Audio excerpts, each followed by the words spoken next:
Ready for some laughs? Let's talk about why your cane Corso sounds like a V8 engine at night. Picture this. It's 2 a.m. and your cane Corso is fast asleep.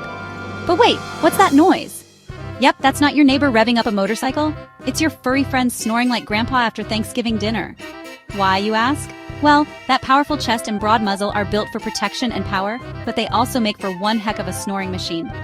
It's like having a mini freight train right next to your bed. If you're a light sleeper, good luck. You might need earplugs, or better yet, a sense of humor. Because, let's face it, their snoring adds a unique charm to your nights.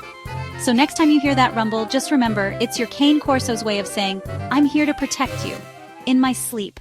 Sweet dreams.